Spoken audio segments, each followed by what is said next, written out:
को जन्नत में रोजे जे कुर्बत में सिद्दीक जन्नत में रोजे जे कुर्बत में अरबिया जे भाकुर में मिठो मन ठार मञूं था दिलदार मञूं था।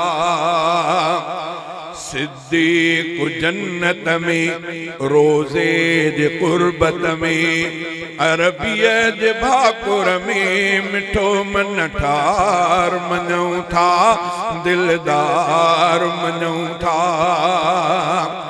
पाक पैगंबर प्यारे जो आ प्यारो मिठो नीह में आ निर्वार मिठो सिद्दीक सुठो नीह में आ निर्वार मिठो सिद्दीक सुठो। सिद्दीक सुनो इद हुमा फिल गार मञूं था दिलदार मञूं था। सिद्दीक जन्नत में रोजे जे भाकुर सिद्दीक जन्नत में रोजे जे कुर्बत में अरबिया जे भाकुर में मिठो मन ठार मञूं था दिलदार मञूं था। बाद नबियन खां अफजल आ सिद्दीक सचो फाजिल कामिल अकमल आ सिद्दीक सचो फाजिल कामिल अकमल आ सिद्दीक सचो। उम्मत सजी जो आ वो पगदार मञूं था दिलदार मञूं था। सिद्दीक जन्नत में रोजे जे कुर्बत में अरबिया जे भाकुर में मिठो मन ठार मञूं था दिलदार मञूं था। अरबिया जे कावड़ के घटाइण वारो हो क़यामत में भी पहिरियां थींदो पेश उहो क़यामत में भी पहिरियां थींदो पेश उहो। मानाए तो महबूब मणियादार मञूं था दिलदार मञूं था। सिद्दीक जन्नत में रोजे जे कुर्बत में अरबिया जे भाकुर में मिठो मन ठार मञूं था दिलदार मञूं था। मुहिब मुसल्लो उन जे हवाले आहे कयो मुहिब मुसल्लो उन जे हवाले आहे कयो।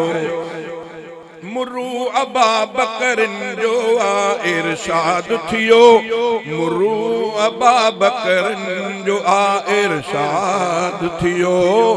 नाइबो नबी जो आ इहो निर्वार मञूं था दिलदार मञूं था।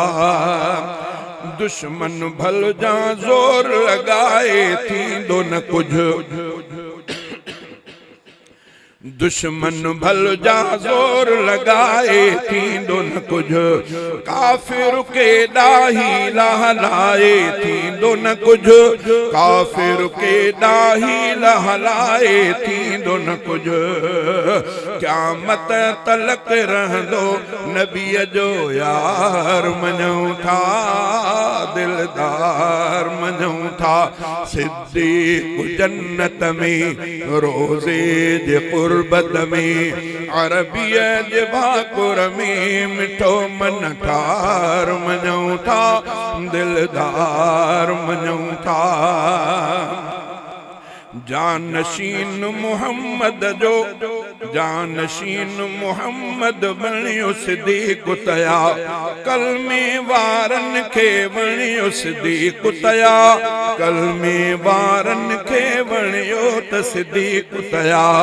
उलरा गुलाम कादिर अखिन जो ठार मञूं था दिलदार मञूं था।